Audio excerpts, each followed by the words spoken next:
لله نحمده ونستعينه ونستغفره ونؤمن به ونتوكل عليه ونعوذ بالله من شرور أنفسنا ومن سيئات أعمالنا من يهده الله فلا مضل له ومن يضلل فلا هادي له ونشهد أن لا إله إلا الله ونشهد أن محمدا عبده ورسوله أما بعد فقد قال الله تبارك وتعالى في القرآن المجيد والفرقان الحميد أعوذ بالله من الشيطان الرجيم بسم الله الرحمن الرحيم إن الصلاة كانت على المؤمنين كتابا موقوتا وقال النبي صلى الله عليه وسلم من ترك الصلاة متعمدا فقد كفر وقال النبي صلى الله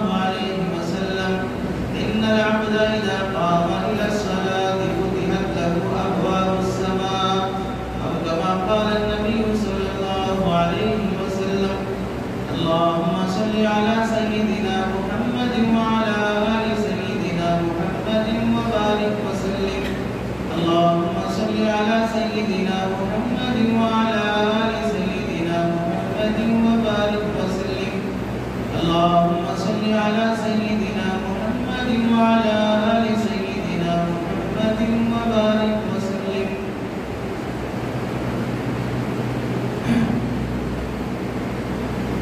میرے محترم عزیزوں بزرگوں اور دوستوں، قرآن مجید کی آیت کا حصہ اور حدیث پاک جو آپ حضرات کے سامنے پڑھی گئی، اللہ رب العزت اور نبی پاک صلی اللہ علیہ وسلم کی حدیث کی روشنی میں جو بات آپ حضرات کے سامنے عرض کرنی ہے وہ گزشتہ معراج میں اللہ رب العزت کی طرف سے اس امت کو جو عظیم تحفہ، جو عظیم انعام دیا گیا، جسے ہم سب بڑی اہمیت سے اسے جانتے ہیں، نماز سے متعلق کچھ باتیں آپ حضرات کے سامنے عرض کرنا ہے۔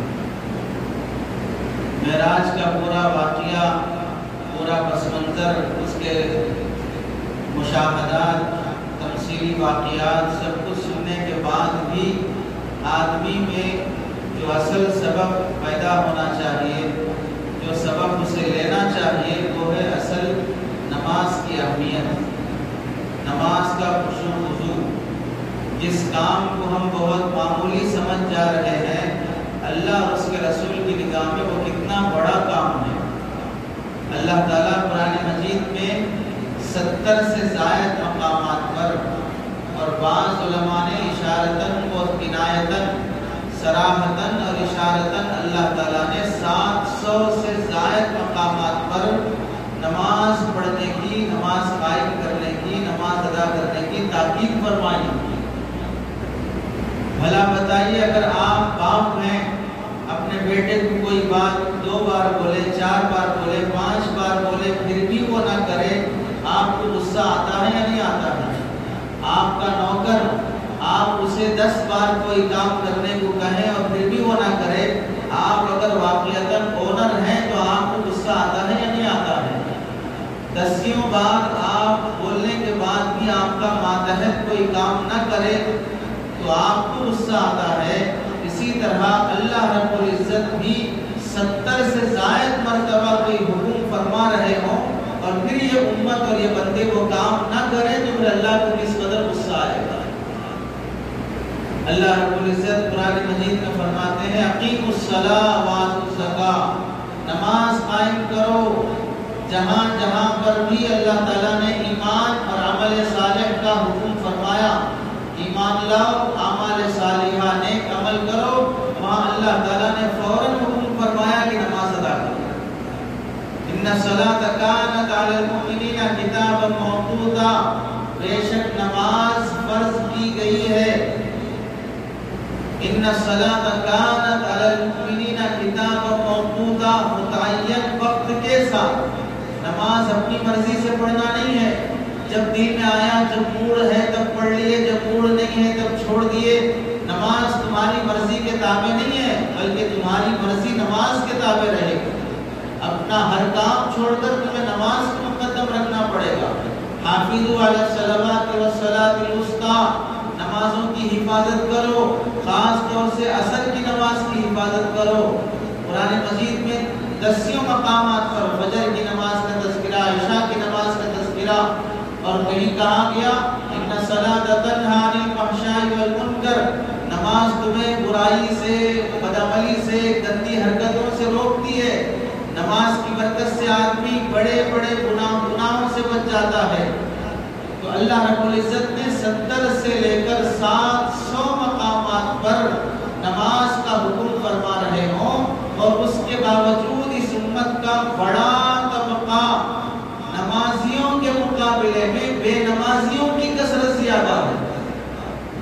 جمعہ کی نماز میں جس طرح نمازیوں کی کثرت ہوتی ہے، یہ نمازی فجر کی نماز میں کہاں چلے جاتے ہیں، ظہر کی نماز میں کہاں چلے جاتے ہیں۔ جمعہ کے علاوہ جمعہ کے دن ہی جمعہ کی فجر میں اتنا اہتمام نہیں ہوتا جتنا جمعہ کی نماز میں اہتمام ہوتا ہے۔ کیا اللہ رب العزت نے جمعہ کی فرضیت کا مقام الگ رکھا اور فجر کی فرضیت کا مقام الگ رکھا ہے؟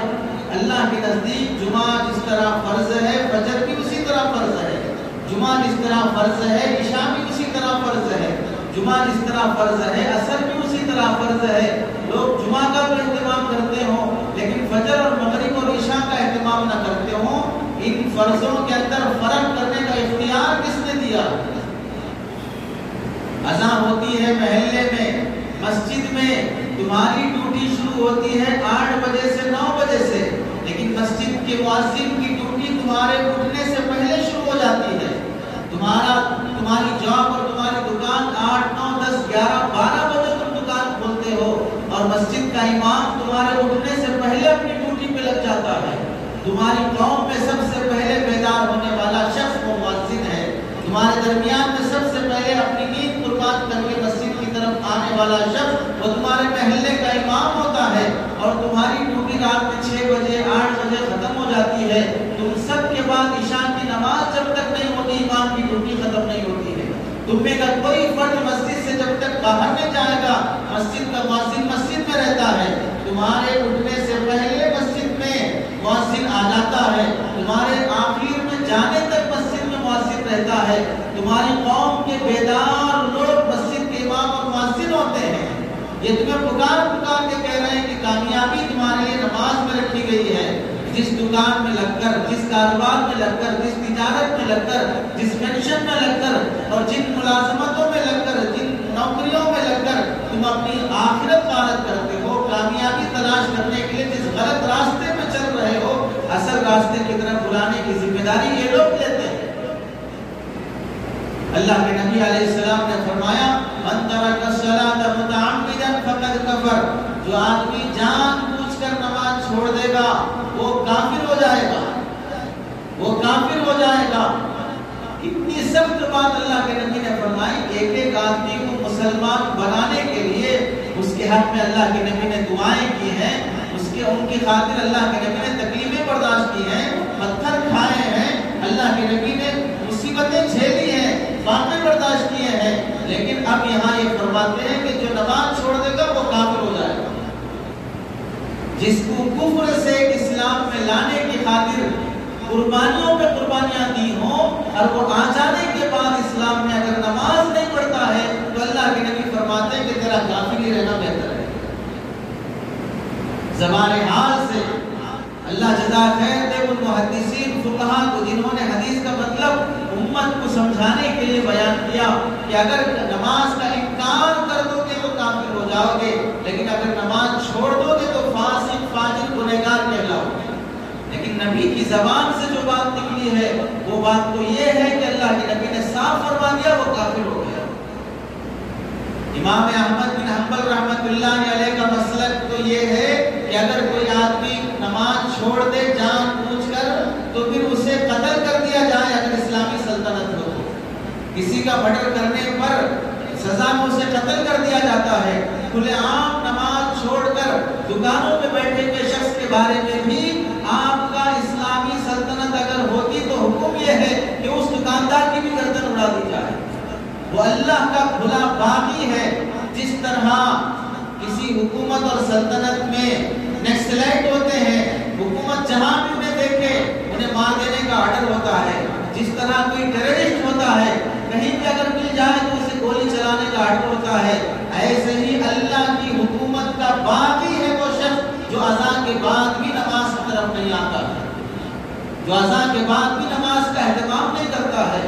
اللہ کے نبی علیہ السلام نے فرمایا ان العبد اذا قام الى الصلاۃ، جب بندہ نماز میں کھڑے ہوتا ہے فتحت له ابواب السماء، تو اللہ تعالیٰ اس کے لیے آسمان کے ساتوں دروازے کھول دیتے ہیں، اور اس کے اور اللہ کے درمیان میں جو جو حجابات اور پردے ہوتے ہیں وہ سارے پردے اللہ ہٹا دیتے ہیں، بندہ ڈائریکٹ اللہ کے سامنے کھڑے ہوتا ہے۔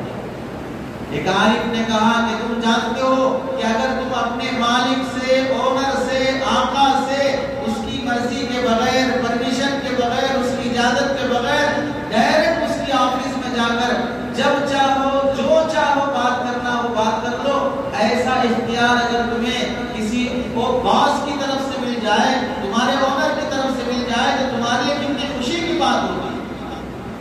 کسی نے پوچھا ایسا کون سا باس ہوگا جو جب چاہے جب آدمی بات کرنے کے لیے بلا اجازت کے اندر آ جائے؟ تو وہ عارف کہنے لگے کہ اللہ رب العزت وہ ایسا آقا ہے، وہ ایسا اونر ہے، جب چاہے بندہ وضو بنا کر اس کے سامنے آ جائے اور اللہ سے باتیں کرنے لگے۔ یہ نماز اللہ سے ہم کلامی ہے، اللہ سے بات کرنا ہے۔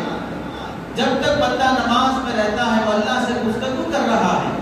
اسی لیے جو اللہ کے وہ بندے ایک رکعت میں پورا قرآن ختم کر رہے ہیں، 2 رکعت میں پورا قرآن ختم کر رہے ہیں، رکوع اتنا لمبا ہو رہا ہے کہ دیکھنے والے یہ سمجھ رہے ہیں کہ اب تو صبح ہو جائے گی، وجہ کیا تھی؟ وہ اللہ سے گفتگو ہو رہی تھی۔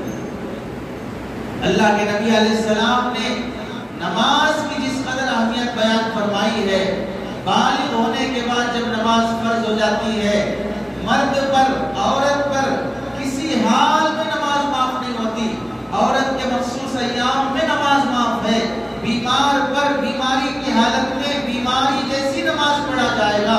کھانا صحت مند ہے، اچھا کھانا کھاتا ہے، بیمار ہے تو معمولی کھانا کھاتا ہے، جیسے بیماری کی غذا الگ ہے، صحت کی غذا الگ ہے، صحت مند ہے سارے کام خود کر لیتا ہے، بیمار ہے تو نہیں کر سکتا، جیسے بیماری میں آدمی کے معمولات بدل جاتے ہیں، بیماری میں اللہ تعالیٰ نماز بھی بدل دیتے ہیں، کھڑے ہو کے نہیں پڑھ سکتے بیٹھ کے پڑھ لو، بیٹھ کے نہیں پڑھ سکتے لیٹ کے پڑھ لو، لیٹ کے نہیں پڑھ سکتے اشارے سے پڑھ لو۔ اب تو لوگ یہ کہتے ہیں تھوڑا سر میں درد آ گیا، تھوڑا پیٹ میں درد آ گیا، تھوڑا سا بخار آ گیا، ڈاکٹر بھی کہے گا بیچارہ بیمار ہے کہاں نماز پڑھ سکتا، ماں باپ بھی کہیں گے بیچارہ بیمار ہے کہاں نماز پڑھ سکتا، بیمار بھی خود اپنے آپ کو سمجھے گا کہ میں کہاں نماز پڑھ سکتا ہوں، وہ گلوکوز لے سکتا ہے، وہ انجیکشن لے سکتا ہے، واش روم جا سکتا ہے اور بیماری میں پھل فروٹ کھا سکتا ہے، صرف نماز نہیں پڑھ سکتا ہے، گھنٹے گھنٹے بیٹھ کر ہاسپٹل میں انجیکشن لیتے ہوئے، باٹل چڑھاتے ہوئے فلم اور ٹی وی دیکھ سکتا ہے، نماز نہیں پڑھ سکتا۔ بیماری کی حالت میں پاگل بیماروں کو سکون پہنچانے کے لیے ڈاکٹروں نے اس کے ہاسپٹل کے کمرے میں ٹی ویاں فٹ کر دی ہیں کہ آپ بیٹھے رہو، اس بیماری کے عالم میں بھی اللہ یاد آنے کے بجائے غفلت اور شیطانیت میں مبتلا کرنے کے لیے سیریل میں، فلم میں، نیوز چینل میں بیمار لگا رہتا ہے۔ کس قدر بیماری کی حالت میں تو انسان کو موت یاد آنی چاہیے، وہ بیماری کی حالت میں بھی نماز جیسی ہم عبادت کو چھوڑ کے سو رہا ہے۔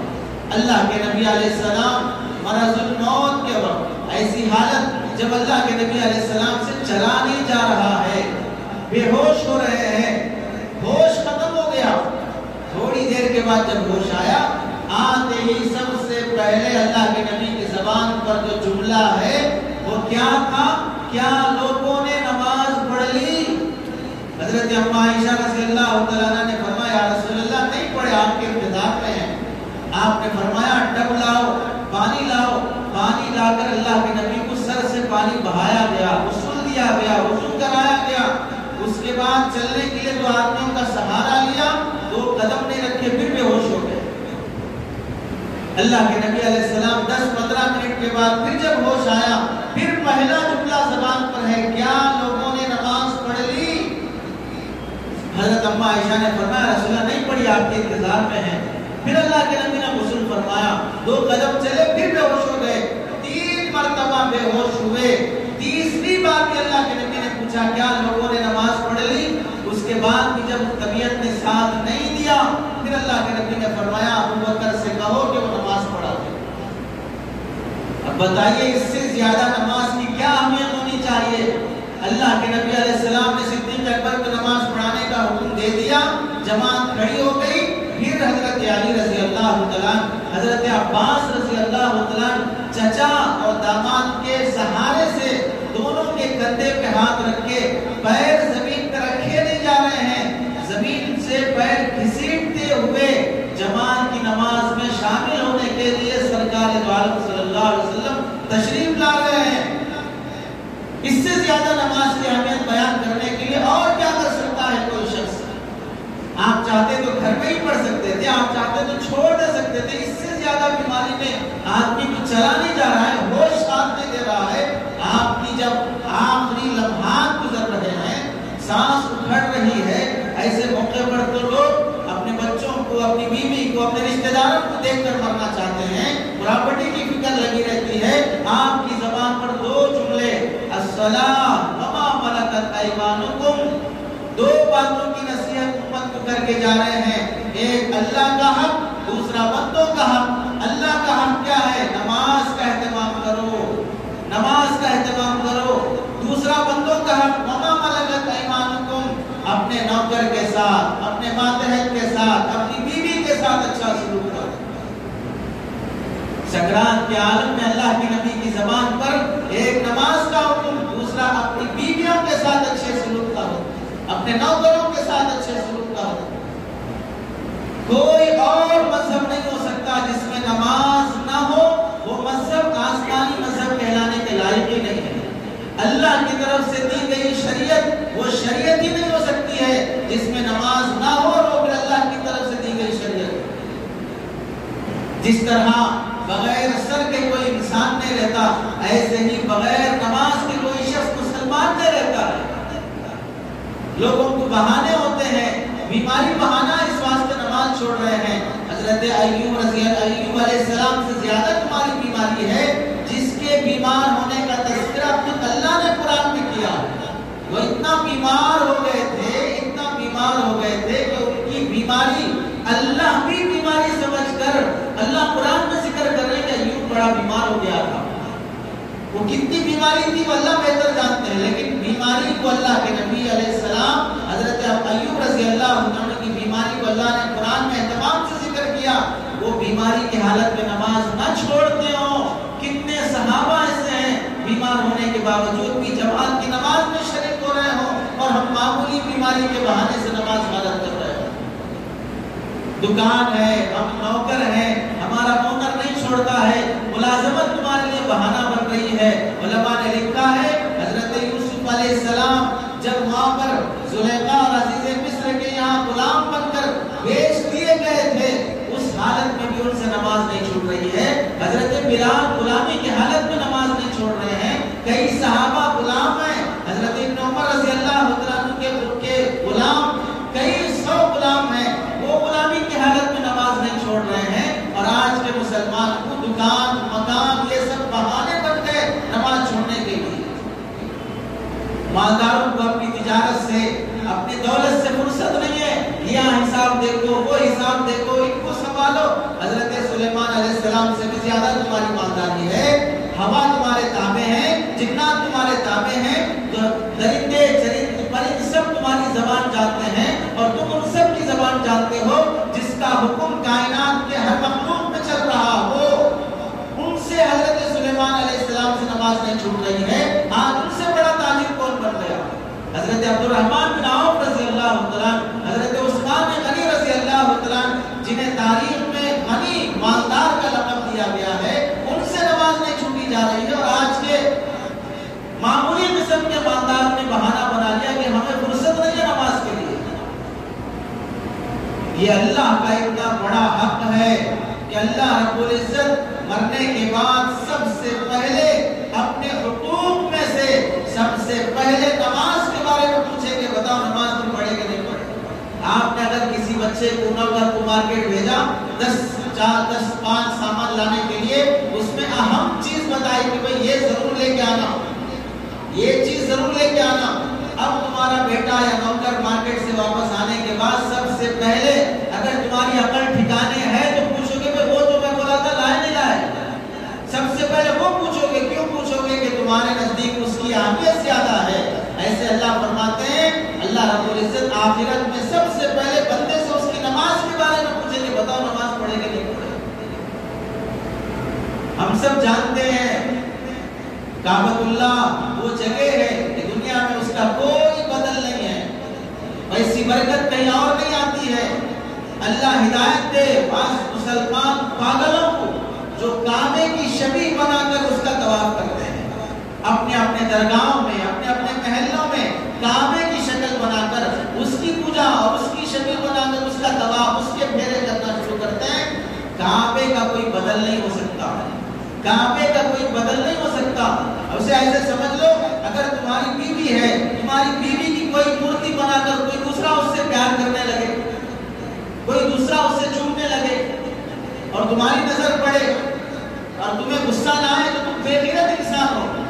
وہ جواب دے سکتا ہے کہ بھئی تمہاری بیوی تمہارے گھر میں ہے، یہ اسٹیچو ہے، میں اس سے بوسہ لے رہا ہوں، تمہارے کیا ہو رہا ہے؟ پھر بھی تمہاری غیرت گوارا نہیں کرے گی، کیوں؟ وہ میری محبوب کا شبیہ ہے، میں گوارا نہیں کرتا۔ ایسے ہی اللہ نے جو کعبہ بنایا انبیاء کے ذریعے سے، اس کی شبیہ اللہ بھی گوارا نہیں کرتے ہیں۔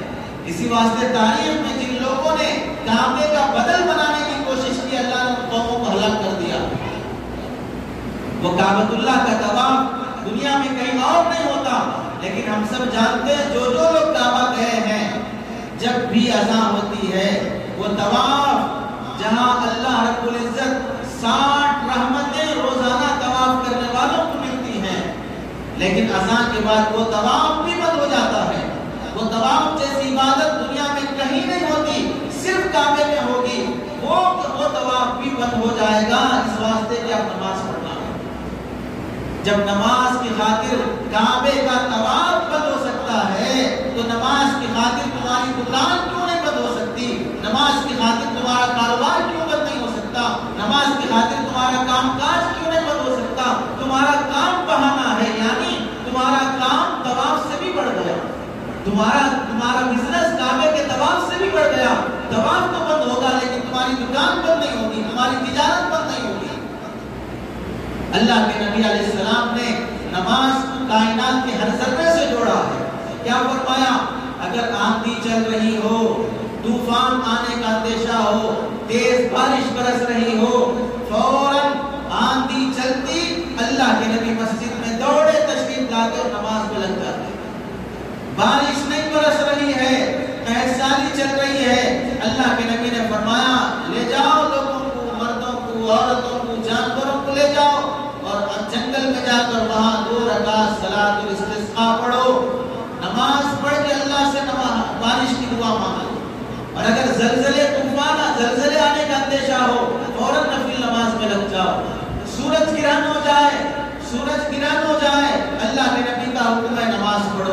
چاند گرہن ہو جائے اللہ کے نبی کا حکم ہے نماز پڑھو۔ چاند نہیں نکلا نماز پڑھو، سورج نہیں نکلا نماز پڑھو، بارش نہیں برسی نماز پڑھو، طوفان آندھی چلنے لگی نماز پڑھو، قحط سالی آ گئی نماز پڑھو، حاجتیں تمہاری پوری نہیں ہو رہی ہے نماز پڑھو، بیماری تمہیں لگ گئی ہے نماز پڑھو، ہر کام میں تمہیں نماز کی تاکید دی جا رہی ہے۔ پتہ کیا چلا؟ یہ نماز اتنا اثر رکھتی ہے، تم زمین پہ نماز پڑھو گے اس 2 رکعت نماز کا اثر سورج پہ پڑے گا، تم زمین پہ نماز پڑھو گے اس 2 رکعت کا اثر چاند پہ پڑے گا، تم زمین پہ نماز پڑھو گے اس 2 رکعت کا اثر بارش کے آسمانوں پہ پڑے گا، تم 2 رکعت نماز پڑھو گے زلزلوں پہ اس کا اثر پڑے گا۔ یہ نماز ویسی عظیم چیز ہے، تبھی تو کوئی بات تھی کہ جب صحابی کو دشمن پکڑ کے سولی دینے کے لیے لے جاتے ہیں اور مرنے والے سے اس کی آخری خواہش پوچھ رہے ہیں کہ تمہاری خواہش کیا ہے، تو کیا کہتے ہیں 2 رکعت نماز پڑھنے کا موقع دے دو، 2 رکعت نماز پڑھنے کا موقع دے دو۔ وہ نماز پڑھ کے فارغ ہوتے ہیں اور پھر کہتے ہیں اگر مجھے یہ ڈر نہیں ہوتا کہ تم لوگ یہ کہو گے موت کے ڈر سے لمبی نماز پڑھ رہا ہے تو میں اور لمبی نماز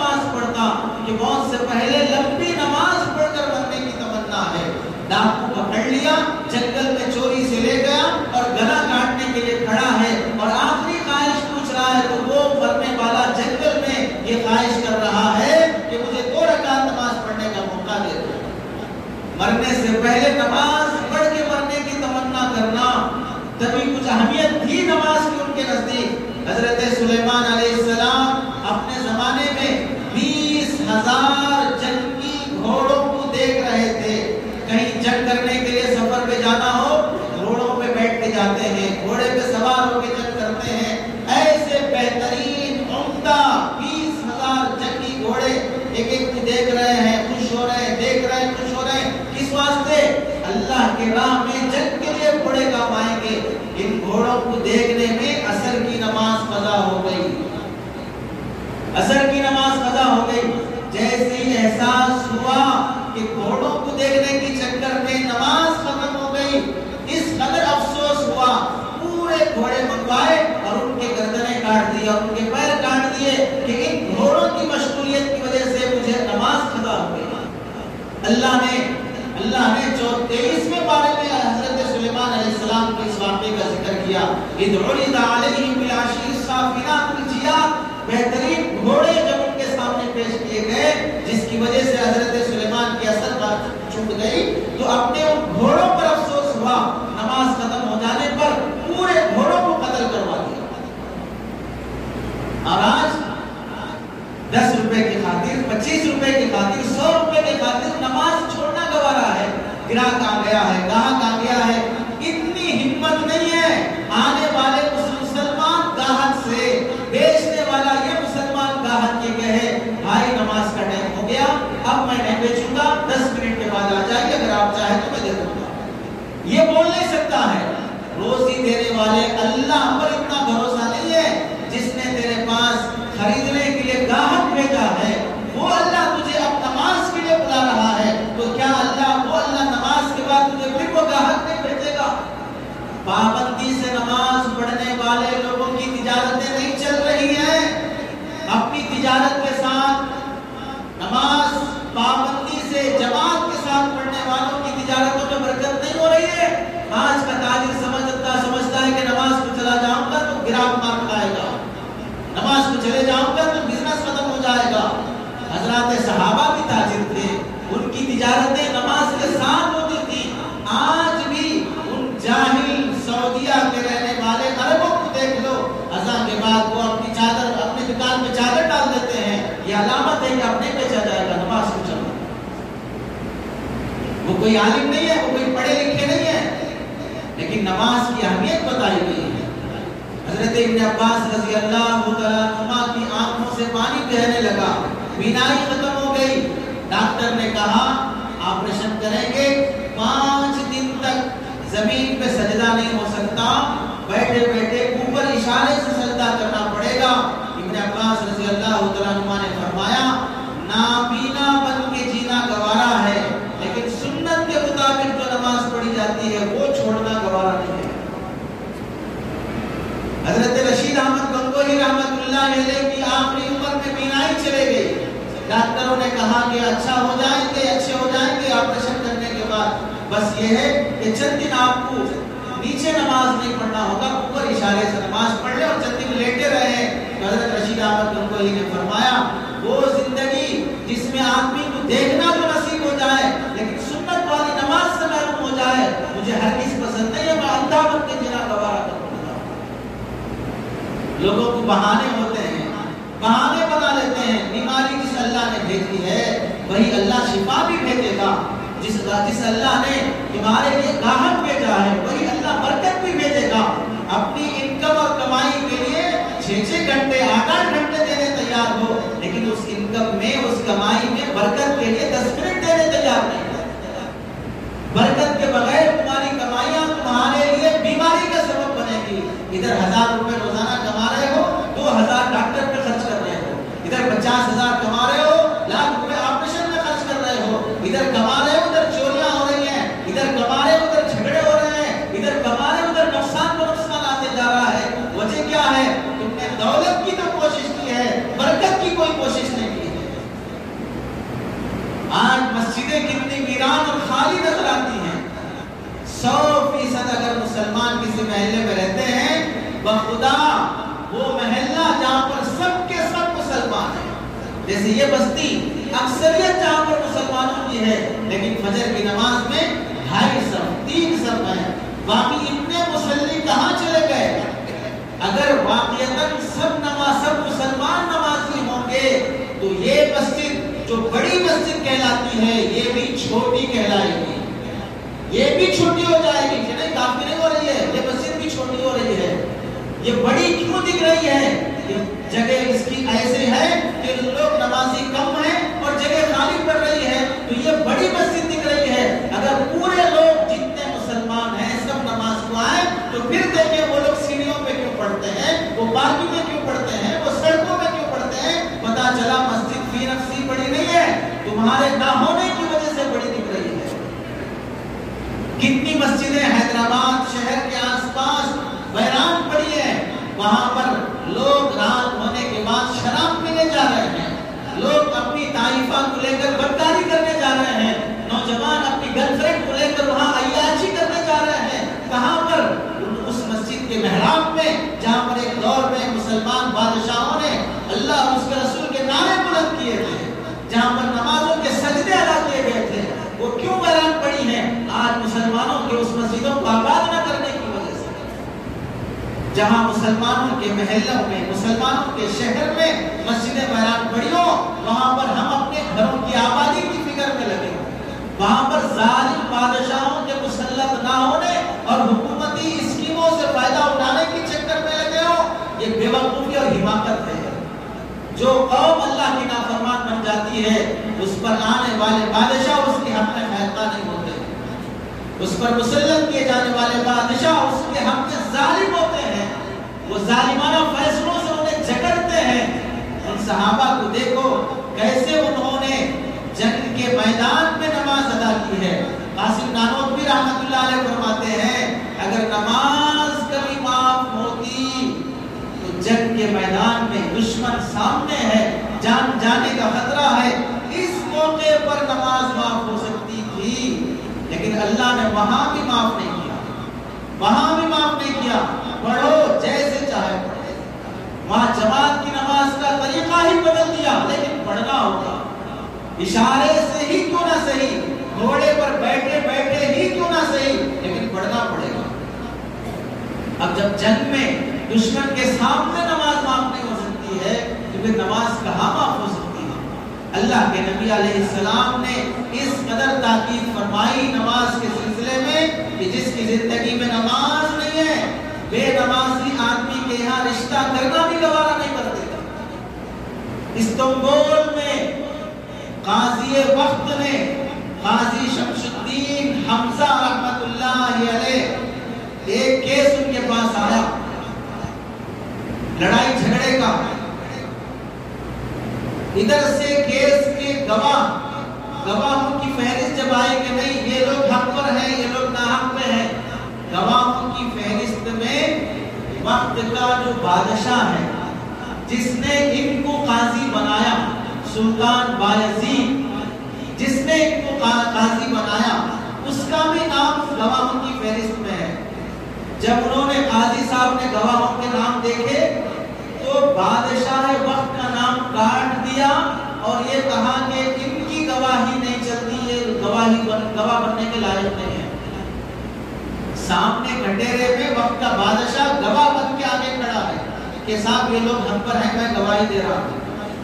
قاضی کیا کر رہا ہے؟ نام کاٹ دے رہا ہے کہ یہ گواہ بننے کے لائق نہیں ہے۔ سارا عدالت سناٹے میں آ گیا کہ بادشاہ کو بول رہے ہیں کہ گواہ بننے کے لائق نہیں ہے، ان کی گواہی کا اعتبار نہیں ہے۔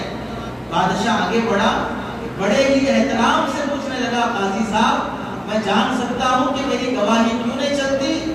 تو قاضی صاحب نے اپنے پورے وقار کے ساتھ قاضی شمس الدین حمزہ رحمۃ اللہ نے فرمایا آپ کی گواہی اس واسطے نہیں چلتی کہ آپ نماز جماعت کے ساتھ نہیں پڑھتے ہیں، آپ کی گواہی اس واسطے نہیں چلتی کہ آپ نماز جماعت کے ساتھ نہیں پڑھتے ہیں، اور جو جماعت کے ساتھ نماز نہیں پڑھتا وہ فاسق اور فاجر ہے، اس کی گواہی شریعت میں نہیں قبول کی جائے گی۔ جیسے یہ جملہ وقت کے بادشاہ نے سنا، جسم کے کانٹے رونگٹے کھڑے ہو گئے اور آنکھوں سے آنسو بہنے لگے، اور اسی عدالت میں اپنے نوکر کو بلا کر کہا تعمیر کرو اور کل 2-4 مہینے کے بعد جب وہ مسجد تیار ہو جائے تو پہلی صف میں فلاں جگہ پر میں کھڑا ہوں گا اور موت تک میری پہلی صف نہیں چھوٹے گی. اور تاریخ میں لکھا ہے کہ اس کے بعد سے بادشاہ کی کبھی پہلی صف نہیں چھوٹی ہے. وقت کے بادشاہوں کا نماز باجماعت ادا کرنے کا اس قدر اہتمام. حضرت عبداللہ ابن ام مکتوم رضی اللہ تعالیٰ نابینا صحابی ہیں, نابینا ہے, نظر نہیں آتا. اللہ کے نبی علیہ السلام کے پاس آئے اور پوچھا یا رسول اللہ مکان دور ہے, نابینا ہوں, مسجد تک لانے کے لیے کوئی خادم نہیں ہے, اذان ہوتی ہے, نماز مسجد میں پڑھوں یا گھر میں پڑھنے کی مجھے اجازت ہے؟ کون ہے؟ نابینا ہے, گھر دور ہے, ساتھ مسجد تک لانے کے لیے کوئی ساتھی نہیں ہے, ایسی حالت میں پوچھ رہے ہیں نماز گھر میں پڑھ لوں؟ اللہ کے نبی نے انہیں دیکھا, عذر معقول ہے, واقعتاً معذور ہے, کہا کہ ٹھیک ہے جا کے پڑھ, گھر میں پڑھ سکتے ہو. جب وہ مسجد کے دروازے تک پہنچے اللہ کے نبی علیہ السلام نے آواز دے کر دوبارہ بولا یا علیہ ابھی, انہیں لاؤ میرے پاس, انہیں بلا کے لاؤ. جب قریب آئے تو پوچھا کیا تمہیں اذان کی آواز سنائی دیتی ہے؟ نابینا ہے, دکھائی نہیں دیتا, لیکن اذان کی آواز سنائی دیتی ہے. تو عبداللہ ابن ام مکتوم نے کہا یا رسول اللہ ہاں سنائی دیتی ہے. تو اللہ کے نبی نے فرمایا پھر تو کوئی مجبوری نہیں ہے, تمہیں مسجد میں آ کے نماز پڑھنا پڑے گا, تمہیں مسجد میں آ کے نماز پڑھنا پڑے گا. اب بتاؤ ہم میں سے کوئی اندھا تو نہیں ہے, ہم میں سے کسی کا مکان دور تو نہیں ہے, ہم میں سے کسی کو آنے کے لیے کوئی مجبوری تو نہیں ہے, پھر بھی جماعت چھوڑ کر نماز پڑھنا اپنے گھر میں, لاک ڈاؤن کے بہانے بہت سے لوگ عادی بن کے اپنے گھروں میں نماز پڑھنے کے, معمولی ہو گیا گھروں میں نماز پڑھ لینا. وائرس کے بہانے سے کوئی کام نہیں رکا, ہر کام اپنی جگہ پر چل رہا ہے, صرف اور صرف جماعت کی نماز جب گھروں میں پڑھتے ہیں اور کوئی دیندار بیوی انہیں ڈانٹتی ہے, بولتی ہے کہ گھر میں پڑھ رہے نماز جا کے مسجد میں پڑھو, تو اب یہ دیندار صاحب بولتے ہیں نہیں وائرس ہے, لاک ڈاؤن ہے, نہیں پڑھنا, اس سے بہتر ہے گھر میں پڑھ لینا. اب جب چائے پینے ہوٹل جا رہے تھے, دوستوں کے ساتھ گپ شپ کر رہے تھے, چبوترے آباد کر رہے تھے, اس وقت کوئی لاک ڈاؤن نہیں تھا, اس وقت کوئی وائرس نہیں ہے. جب نماز پڑھنے کی باری آتی ہے تو بولتے ہیں کہ گھر میں بھی پڑھ لے سکتے ہیں. مفت کے مفتی بن گئے, خود سے فتویٰ دینے لگ گئے. حضرت رشید احمد گنگوہی رحمت اللہ علیہ دارالعلوم دیوبند میں جب سالانہ جلسہ ہوا, جلسے میں دیوبند کے فارغ طلباء کو سندیں دی جانے لگی. عصر کی نماز کے لیے اذان ہوئی, لوگ نماز کے لیے وضو بنا کے مسجد آنے لگے. حضرت بھی اسٹیج کے پاس سے وضو بنا کر مسجد آنے لگے. آنے تک تکبیر اولا, امام جب اللہ اکبر کہہ کے ہاتھ باندھتا ہے, مقتدی بھی اس کے ساتھ ہاتھ باندھنے, اس کی بڑی فضیلت حدیث میں آئی ہے. وہ تکبیر اولا فوت ہو گئی اور سورہ فاتحہ شروع ہو گئی. نماز کے بعد رشید احمد گنگوہی رحمت اللہ علیہ غمزدہ بیٹھے ہیں, غم کی عالم میں ہیں, رو رہے ہیں. ساتھیوں نے پوچھا کیا بات ہے, کیوں رو رہے ہیں؟ تو بڑے افسوس سے کہنے لگے آج 22 سال کے بعد میری تکبیر اولا چھوٹی ہے, 22 سال کے بعد میری تکبیر اولا چھوٹی ہے. جس کی زندگی میں 2 سال نہیں 22 سال نماز کے ساتھ امام کی تکبیر کے ساتھ تو تکبیر کہہ رہا ہے. علامہ نووی رحمت اللہ علیہ نے لکھا ہے, ایک ہے اذان کے بعد مسجد میں آنا, دوسرا ہے اذان سے پہلے مسجد میں آنا. اذان سے پہلے مسجد میں آنا یہ اللہ سے تعلق اور رابطے کی بات ہے. اذان کے بعد مسجد میں آنا یہ ضابطے کی بات ہے. اور جماعت کھڑے ہو جانے کے بعد مسجد میں آنا یہ وہ لوگ ہیں جو نمازی ہیں لیکن ظالم ہیں. یہ وہ لوگ ہیں جو نمازی ہیں لیکن ظالم ہیں. اللہ نے پکارا, آنے میں تم نے اتنی دیری کر دی کہ اس کا امام نماز میں کھڑے ہو گیا. جمعہ کی نماز میں تو اللہ کے نبی نے اس قدر تاکید فرما دی کہ اگر امام اور خطیب منبر پہ خطبہ دینے کے لیے چڑھ جائے اور اس کے بعد تم گیٹ پہ داخل ہو رہے ہو, تمہارا نام جمعہ کے نمازی میں نہیں لکھا جائے گا. آدھا گھنٹہ پہلے تمہیں بلایا گیا, پون گھنٹہ پہلے تمہیں بلایا گیا, اس کے باوجود بھی تم نماز کی طرف نہیں لگ کے. دیکھتے ہیں بعض لوگوں کو آتے ہوئے کہ اذان ہو گئی, اس کے باوجود بھی وہ دکان پہ بیٹھے ہیں, اس کے باوجود بھی چبوترے پہ بیٹھ کے باتیں کر رہے ہیں, اس کے باوجود بھی موبائل میں لگے ہیں. اذان کے کے بعد خریدنے اور بیچنے کو شریعت نے حرام قرار دے دیا ہے۔ جمعہ کی اذان کے بعد بھی دکانیں چل رہی ہیں، جمعہ کی اذان کے بعد بھی کاروبار چل رہا ہے۔ یہ وہ لوگ ہیں جو نماز با جماعت کا اس قدر اہتمام فرماتے تھے کہ نماز جماعت سے چھوٹ جانے پر اتنا افسوس کرتے تھے کہ اگر کوئی شخص ان کے بیٹے کے مر جانے پر انہیں تعزیت دینے کے لیے، تسلی دینے کے لیے نہیں آتا تو بھی کوئی غم نہیں ہوتا۔ اگر انہیں جماعت چھوٹ جائے اور کوئی ان کا پرسان حال نہ ہو، پوچھنے کے لیے نہ آئے کہ بھائی آپ کی جماعت چھوٹ گئی، یہ پوچھنے کے لیے نہیں آیا کوئی، تو افسوس کرتے تھے۔ لوگوں میں کیسی بے دینی آ گئی، اگر گھر میں کسی کا جنازہ ہو تسلی دینے آتے ہیں، جماعت چھوٹ جائے تسلی دینے نہیں آتے ہیں۔ بیٹے کی موت ان کے نزدیک غم کا سبب ہے، جماعت چھوٹ جانا غم کا سبب نہیں ہے۔ آج مسلمانوں میں کس قدر نماز سے متعلق غفلت برتی جا رہی ہے۔ وہ کاروبار کیا میری زندگی میں برکت لائے گا جہاں میں اللہ کا حکم توڑ کر کاروبار کر رہا ہوں؟ وہ کاروبار اور وہ بزنس، وہ ملازمت، وہ مصروفیت جہاں پر اللہ مجھ سے ناراض ہو رہے ہوں، اس میں کہاں سے برکت آ سکتی ہے؟ حضرت آسیہ رضی اللہ تعالیٰ عنہ فرعون کے محل میں رہ کر ان کی نماز نہیں چھوٹتی ہے۔ تمہاری بیٹیوں کی، تمہاری بیویوں کی ایک شادی میں چلی گئی نماز غارت ہو گئی، ایک تقریب میں چلی گئی نماز غارت ہو گئی، تمہاری جوان بیٹیاں کالج پڑھنے کے بہانے نماز غارت ہو رہی ہے۔ بے نمازی اولاد کو اپنے گھروں میں پال کر کیا ان سے بڑھاپے میں خدمت لے سکتے ہو؟ جو اولاد جوانی میں خدا کی باقی ہے وہ بڑھاپے میں تمہاری وفادار کیسے بن سکتی ہے؟ اپنی اولاد کو نمازی بناؤ۔ جو نماز پہ قائم ہے وہ سارے دین پہ قائم ہو سکتا ہے۔ جو نماز میں اللہ کا باغی بن جاتا ہے وہ دین کے پورے حصے میں ہرگز نہیں کر سکتا۔ لوگ کہتے ہیں کیا صرف نماز پڑھ لینا دین ہے، کیا صرف نماز پڑھ لینا دین ہے، کیا صرف نماز پڑھ لینا دین ہے، دوسرے کام نہیں ہے۔ صاحب دوسرے کام بھی دین ہے، لیکن نماز پڑھنا دین نہیں ہے، یہ بتاؤ۔ کیا صرف نماز پڑھ لینا دین ہے؟ کیا مطلب؟ تو نماز نہیں پڑھنا دین ہے؟ کیا صرف نماز پڑھ لینا دین ہے؟ جب پوچھ رہے ہو تو کیا نماز نہیں پڑھنا دین ہے؟ پھر نماز دین سے ہٹ کر کوئی عمل ہے؟ نماز دین کے علاوہ کوئی چیز ہے؟